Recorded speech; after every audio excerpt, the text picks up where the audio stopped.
퍼스트 클래스 승객은 펜을 빌리지 않는다. 비행기 안의 세상은 무조건 불평등한 세상이다. 성공의 밀도가 가장 높은 계급 사회 공간인 것이다. 퍼스트 클래스, 비즈니스 클래스, 프리미엄 이코노미 클래스 이렇게 4계급으로 나뉘어진다. 씁쓸한 상황이지만 현실이 그렇다. 우리가 잘 알지 못하는 세상에서 살고 있는 퍼스트 클래스를 이용하는 사람들이 공통적으로 보이는 습관이 존재한다. 남다른 습관이 성공을 가져오는 것이라면 우리도 따라 해보는 것이 당연하다고 생각된다. 성공하고 싶다는 마음만으로 무엇을 할 수 있겠는가? 무엇이라도 따라하다 보면 어느 순간 그들의 영역에서 함께 살아가게 되지 않을까?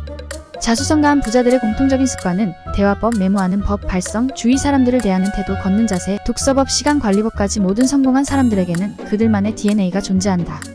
작지만 남다른 습관 제대로 살펴보지 않으면 아무도 눈치채지 못할 습관들이 있다. 첫 번째, 그들은 비행기 안에서 신문을 읽지 않는다. 이들은 언론에 보도된 주요 이슈들을 이미 비행기가 출발하기 전 미리 읽고 다 알고 온다는 것이다. 그래서 더 이상 읽을 필요가 없고 신문 요청 서비스를 이용하지 않는다. 각종 경제 상황, 사회 현상, 국제 동향의 모든 맥락을 파악하여 결국 세상이 움직이는 전체적인 맥락을 읽어내는 힘을 기르고 있는 것이다. 정보의 구성이 잘 짜여진 매체로서 신문만한 것이 없다고 한다. 두 번째, 그들의 짐은 가볍다. 비행기를 이용할 때 가벼운 가방 하나와 손에 책 한 권을 들고 나타난다. 퍼스트 클래스 승객들은 모두 활자 중독이라 부를 만한 사람들이 많다. 비행기가 마치 독서실이 아닐까 할 정도로 책을 읽는 승객들이 많다고 한다. 주스나 커피 한 잔을 옆에 놓고 독서등을 켜고 두꺼운 책에 빠져있는 사람들이다. 성공한 사람들에게는 독서가 단순한 오락이나 시간 때우기가 아닌 삶의 일부처럼 느껴진다. 그들이 즐겨 읽는 분야는 역사 이야기이다. 무의식 중에 자신의 멘토를 찾는다. 인생을 살아가면서 사업을 이어가면서 현명한 가르침을 얻을 수 있는 정신적인 스승을 찾는 것이다. 그들의 책은 결코 깨끗하지 않다. 책 구석구석 메모가 되어 있고 책 귀퉁이는 접혀 있으며 냅킨이나 메모지가 중간중간 꽂혀 있는 경우가 많다. 또한 포스트잇으로 군데군데 표시를 해두어 찾아보기 쉽게 분류하는 모습도 눈에 띈다. 책으로 지식 경영을 하는 것이다. 세 번째, 퍼스트 클래스 승객들은 항상 자신만의 필기구를 지니고 다녔다. 비행기 안에서 면세품 판매나 입국 서류 배부 시 펜을 빌려달라는 승객들이 많다고 한다. 그러나 퍼스트 클래스에서는 그런 승객을 본 적이 없다고 저자는 말한다. 그들은 늘 자신만의 펜을 지니고 다녔다. 네 번째, 그들은 늘 메모하는 습관을 지녔다. 메모하는 것이 습관이 되어 어색함이 없다. 그들은 승무원에게 질문을 할 때도 메모를 하면서 우리의 이야기를 진지하게 경청한다. 우리의 이야기를 가볍게 여기지 않고 메모까지 하면서 진지하게 듣는다는 것이다. 그들은 다른 사람들을 감동하게 하여 움직이게 하는 힘을 가진 사람들이다. 메모는 성공으로 가는 길에서 만나는 최강의 무기가 되는 것이다. 메모의 힘은 여기에 있는 것이다. 저자는 메모를 앞으로 하게 될 일의 골격과 같은 존재라고 한다. 그 골격에 살을 붙이고 피부를 입히고 세세한 곳까지 다듬어내면 하나의 일이 완성되는 것이다. 메모는 내용을 메모하는 것 같지만 상황에 따라서는 그때의 감정을 기록한다. 그때 받았던 감동을 남겨놓을 수 있다. 나중에 메모를 읽어보면 메모할 당시의 느낌과 그때는 느끼지 못했던 말의 깊이를 깨닫게 되는 것이다. 저자의 메모하는 기술을 확인해보고 우리도 활용해보는 것도 좋겠다. 먼저 주머니에 종이 카드 몇 장을 넣어두었다가 메모용지 대신 사용하는 것이다. 카드를 준비했으면 머릿속에 떠오르는 아이디어를 쭉쭉 적어 나간다. 한 장의 아이디어 하나를 쓰는 것이 원칙이다.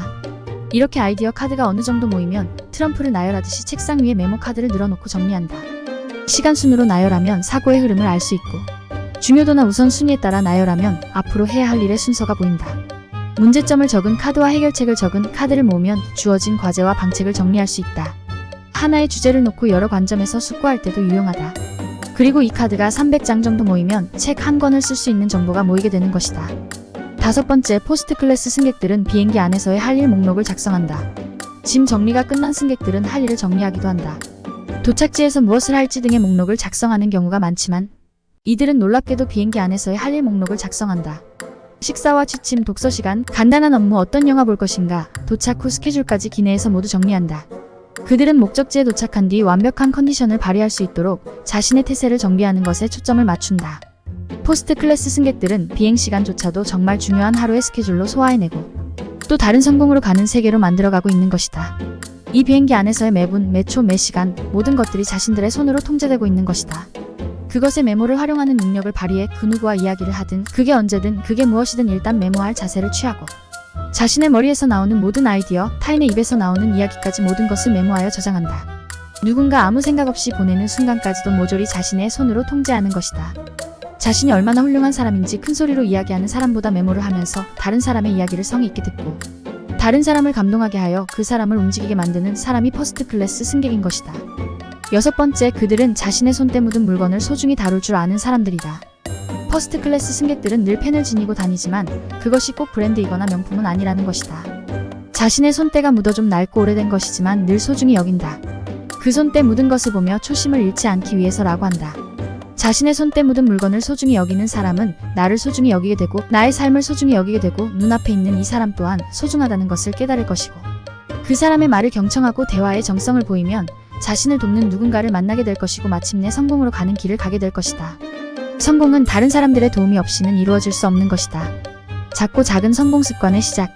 어느 순간 성공한 내가 내 곁에 와 있을 것이다. 지금부터 무엇이라도 아주 작은 것이라도 시작하라.